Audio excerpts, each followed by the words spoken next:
United states आज एक futuristic weapon बना रहा है जिसका नाम है रॉड ऑफ गॉड, जो कि काफी सिंपल लेकिन बहुत ही डेवास्टेटिंग वेपन होगा। ये न्यूक्लियर बॉम्ब से 100 टाइम्स ज्यादा खतरनाक हो सकता है और यूनाइटेड स्टेट्स ये काफी सीक्रेटली कर रहा था जब तक कि रशिया ने यूनाइटेड स्टेट्स को एक्सपोज किया। आज के टाइम का जो जियोपॉलिटिकल टेंशन है वो काफी बढ़ चुका है और हम एक वर्ल्ड वॉर 3 के काफी करीब आ चुके हैं। लेकिन क्या आप जानते हैं कि वर्ल्ड वॉर 3 यहाँ धरती पर नहीं बल्कि स्पेस में लड़ा जाएगा। पावरफुल नेशंस जैसे चाइना, रशिया और यूनाइटेड स्टेट्स बड़ी तेजी से तैयारी कर रहे हैं फ्यूचरिस्टिक वेपन और स्पेस को वेपनाइज करने के लिए। जैसे कि हाल ही में रशिया ने एक सैटेलाइट लॉन्च किया स्पेस में जिसमें वेपन इंस्टॉल था। तो आखिर कौन से वो वेपन्स है जो स्पेस में भेजे जा रहे हैं और इसका इम्पैक्ट हमारे अर्थ पे क्या हो सकता है और आखिर वर्ल्ड वॉर 3 कैसे लड़ा जाएगा, आज इस वीडियो में हम सब जानेंगे। We were on the brink of possible all-out war.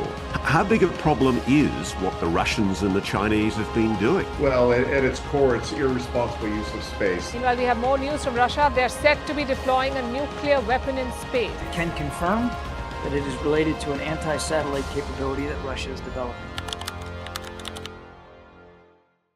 World war 2 जब लड़ा गया तब टेक्नोलॉजिकल सुपरमेसी को लेके था कि कौन सबसे ज्यादा टेक्नोलॉजिकली एडवांस नेशन है, जहां पर यूनाइटेड स्टेट्स की जीत हो जाती है न्यूक्लियर वेपन टेक्नोलॉजी की वजह से। लेकिन आज के टाइम में न्यूक्लियर वेपन बहुत सारे कंट्रीज के पास है और आने वाले कुछ सालों में इवन ईरान और सऊदी अरेबिया के पास भी न्यूक्लियर वेपन आने के चांसेस काफी ज्यादा है, जिसका मतलब अब पावरफुल नेशंस के पास डेटरेंस नहीं रहे और जो टेक्नोलॉजी आज पावरफुल नेशन के पास है वैसा बहुत सारे और कंट्रीज भी डेवलप कर चुके हैं। तो आखिर जो पावरफुल नेशंस है उनको कुछ हटके सोचना चाहिए और यूनाइटेड स्टेट्स काफी आगे का सोचता है। अगर आज के टाइम में वर्ल्ड वॉर 3 अर्थ पे शुरू हो जाए, इन 3 सुपर पावर कंट्रीज में से कोई भी नहीं बच सकता क्योंकि सबके पास न्यूक्लियर वेपन है और ऐसा कोई भी नहीं चाहता। आज के टाइम में वर्ल्ड पावर जैसे चाइना, रशिया, यूएस अर्थ पे एक दूसरे के साथ कॉन्फ्लिक्ट नहीं चाहते, इसीलिए वो प्रॉक्सी वॉर्स लड़ते हैं जैसे कि रशिया यूक्रेन, चाइना ताइवान। लेकिन अपने आप को टेक्नोलॉजिकली सुपीरियर दिखाने के लिए ये कंट्रीज स्पेस में लड़ने का प्लान कर रहे हैं। इन बड़े कंट्रीज के बीच में साइबर वॉरफेयर और स्पेस वॉरफेयर आने वाले बहुत करीबी फ्यूचर में होने वाला है। अर्थ पे पॉपुलेशन इतना बढ़ चुका है कि हम अर्थ के रिसोर्सेज को 4 गुना तेजी से यूज कर रहे हैं, जिसका मतलब आने वाले फ्यूचर में हमारे पास कोई रिसोर्सेज बाकी नहीं बचेगा इस अर्थ पर और ये पूरे ह्यूमैनिटी के लिए खतरा है। इसी रीजन से लेके बड़े कंट्रीज आज मून कॉलोनाइजेशन या मार्स कॉलोनाइजेशन की बात कर रहे हैं और ये उतना सिंपल होगा नहीं जितना साउंड करता है। आने वाले कुछ सालों में ही स्पेस रेवोल्यूशन ला सकता है, जैसे कि 19th सेंचुरी में इंडस्ट्रियल रेवोल्यूशन हुआ, तब इंडिया काफी पीछे रह गया क्योंकि इंडिया ब्रिटेन का एक कॉलोनी था। दोस्तों, अनफॉर्चुनेटली इंडिया में स्पेस एंथुसियास्ट काफी ज्यादा नहीं है और स्पेस के वीडियोस में भी काफी ज्यादा व्यूज नहीं आते बाकी ट्रेंडिंग टॉपिक्स के कंपेयर में। लेकिन मैं आपको बता दूं, स्पेस फ्यूचर है और आने वाले कुछ सालों में वही कंट्रीज इकोनॉमिकली तरक्की कर सकते हैं जो स्पेस में अपना कदम जमा सके। हमारे इसरो ने 2040 तक का ये टारगेट भी सेट किया है कि इंडिया अपना प्रेजेंस चांद पे रखेगा और इंडिया एक एस्ट्रोनॉट को मार्स में भी भेजने वाला है। तो आने वाले कुछ सालों में वही कंट्रीज इकोनॉमिकली काफी स्ट्रॉन्ग और स्टेबल रहेंगे जो स्पेस में अपना प्रेजेंस जमा सके और जो चांद का रिसोर्सेज यूज कर सके। इसका मतलब है कि स्पेस से रिलेटेड काफी जॉब्स भी क्रिएट हो सकता है। इंडिया को इस बार स्पेस अपॉर्चुनिटी को यूटिलाइज करना होगा और जल्द से जल्द ग्रैब करना होगा और अगर हम ऐसा करने में फेल हो जाते हैं तो आने वाले अगले 100 सालों में हम पावरफुल नेशंस या वेस्टर्न नेशंस के काफी डिपेंडेंट बन जाएंगे। जैसे आज के टाइम कंट्रीज ऑयल पे बहुत डिपेंडेंट है, वैसे ही आने वाले कुछ सालों में नेशंस को हीलियम 3 की काफी सख्त जरूरत पड़ सकता है, जो कि अर्थ पे तो काफी रेयर है लेकिन चांद में हीलियम 3 का प्रेजेंस काफी ज्यादा है। वैसे हीलियम 3 एक सेफ न्यूक्लियर एनर्जी प्रोड्यूस कर सकता है और प्लस पॉइंट ये है कि ये रेडियो एक्टिव नहीं है और ये एक काफी सेफ प्रोडक्ट रहेगा। जैसे हम अर्थ पे वॉर्स लड़ चुके हैं और ये वॉर सिर्फ एक ही रीजन से था कि किसके पास ज्यादा लैंड आ सकता है और ज्यादा रिसोर्सेज पे क्लेम कर सकता है। सेम वैसे ही मार्स और चांद को लेके भी वॉर होने वाला है। अमेरिका ने तो स्पेस में वॉर लड़ने के लिए एक स्पेशल स्पेस फोर्स भी तैयार करके रखा है। ये उसका वेबसाइट है, आप खुद चेकआउट कर सकते हो। और सेम कुछ ऐसे फोर्सेस रशिया और चाइना के पास भी है। अब सिर्फ यूएस, रशिया और चाइना ही नहीं बल्कि बाकी कंट्रीज भी स्पेस में अपना कदम रखना चाहते हैं, जैसे कि इंडिया, यूरोपियन यूनियन और जापान। और इन बाकी कंट्रीज को काफी तेजी से काम करना होगा यूएस, रशिया और चाइना से कैचअप करने के लिए, जहां सबसे पहले ये कंट्रीज अपने एग्जिस्टिंग सैटेलाइट को एज अ वेपन यूज कर सकते हैं स्पेस में, जैसे कि सैटेलाइट्स में एक लेजर बीम अटैच करना जिससे बाकी सैटेलाइट्स को डिस्ट्रॉय या जैम करने की क्वालिटी रख सकता है। और जो पुराने सैटेलाइट्स हैं जो अभी काम नहीं करते उनको भी एज अ वेपन यूज किया जा सकता है, किसी और कंट्री के यूजफुल सैटेलाइट के साथ टकराया जा सकता है ताकि उनकी सैटेलाइट्स डिस्ट्रॉय हो।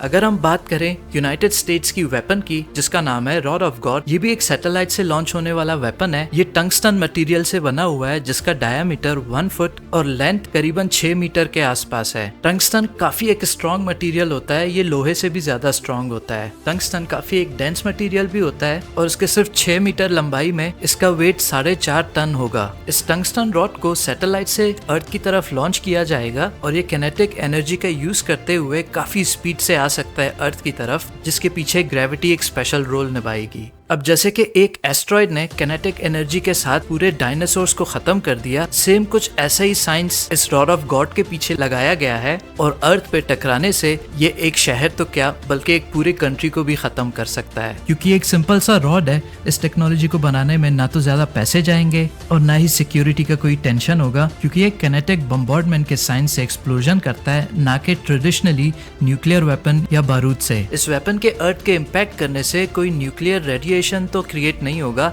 लेकिन हाँ जो डिस्ट्रक्शन लेवल है वो काफी ज्यादा हो सकता है, जिसकी वजह से यूनाइटेड स्टेट्स को एक डेटरेंस मिलता है इस नए वेपन का, जिससे बाकी कंट्रीज यूनाइटेड स्टेट्स पे अटैक करने से बार बार सोचेंगे। और इसके अलावा यूनाइटेड स्टेट्स और चाइना ऐसे स्पेसक्राफ्ट रेडी कर रहे हैं जो स्पेस में फाइटर जेट की तरह डॉग फाइट में एंगेज हो सके। और सबसे इंटरेस्टिंग बात यह है कि इन स्पेसक्राफ्ट में कोई ह्यूमन नहीं होगा बल्कि ये सब एआई कंट्रोल्ड होंगे, जो अगेन टेक्नोलॉजिकल सुपीरियोरिटी को दर्शाता है। रॉड ऑफ गॉड का कॉन्सेप्ट काफी पुराना है, ये कॉन्सेप्ट कोल्ड वॉर के टाइम से डेवलप हुआ और यूनाइटेड स्टेट इसी टेक्नोलॉजी का यूज करके वियतनाम जैसे कंट्रीज पे अटैक भी कर चुका है, लेकिन वो काफी छोटे स्केल पे थे और उनको स्पेस से नहीं बल्कि एयरप्लेन से ड्रॉप किया गया था। लेकिन जो सैटेलाइट्स बनाए जा रहे हैं रॉड ऑफ गॉड को कैरी करने के लिए वो काफी स्ट्रेटेजिक लोकेशंस पे प्लेस होंगे और इस वेपन को एक एयरक्राफ्ट के कंपेयर में स्पेस के काफी ऊंचाई में प्लेस किया जाएगा, जहाँ से ये वेपन एक मैसिव एनर्जी के साथ अर्थ की तरफ आएगा और रॉड ऑफ गॉड का स्पीड मैक 10 या स्पीड ऑफ साउंड के 10 गुना ज्यादा हो सकता है। इसको अगर हम सिंपल लैंग्वेज में बोलें तो एक आर्टिफिशियल मीटियोर स्ट्राइक हो सकता है। और स्पेस में भेजे गए वेपन्स को कंट्रोल करने के लिए सबसे पहले हमारा चांद या मून को कॉलोनाइज किया जाएगा और ये वेपन्स वही से कंट्रोल होंगे। और फ्रेंड्स, अगर आप $10 या 600 रुपीस के आसपास जीतना चाहते हो तो इस वीडियो को लाइक करके कमेंट में इस सवाल का जवाब लिखना,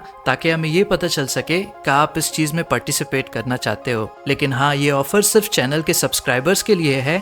अगर आपने सब्सक्राइब नहीं किया तो चैनल को सब्सक्राइब जरूर करना। वीडियो के अपलोड होने के बाद 3 दिन तक का टाइम है आपके पास कमेंट में जवाब लिखने के लिए, और अपना प्राइज मनी क्लेम करने के लिए आपके पास 2 ऑप्शंस है। या तो आप अपने पेपाल अकाउंट में रिसीव कर सकते हो या ये आपके अकाउंट में डायरेक्ट डिपॉजिट हो सकता है। आज के टाइम में super power countries moon landing काफी बार कर चुके हैं, जिनमें से इंडिया भी एक है। लेकिन चांद फ्यूचर में काफी डिस्प्यूटेड टेरिटरी होगा और एक रीजन होगा जिसकी वजह से एक वर्ल्ड वॉर 3 हो सकता है। अभी रिसेंट ईयर्स में काफी सारे कंट्रीज रश कर रहे हैं बैक टू मून के लिए, क्योंकि इसरो ने कुछ ऐसा डिस्कवर किया चांद पर और इस डिस्कवरी ने सारे पावरफुल कंट्रीज को मजबूर किया वो चांद को दोबारा विजिट करें और वहां अपना बेस क्लेम करें। वो डिस्कवरी क्या था वो मैंने इस वीडियो में ऑलरेडी एक्सप्लेन किया है। अगर वीडियो नहीं देखा तो वीडियो को चेकआउट जरूर करना। वीडियो को एंड तक देखने के लिए थैंक यू। मिलते हैं आप सबसे नेक्स्ट टाइम, तब तक के लिए पीस।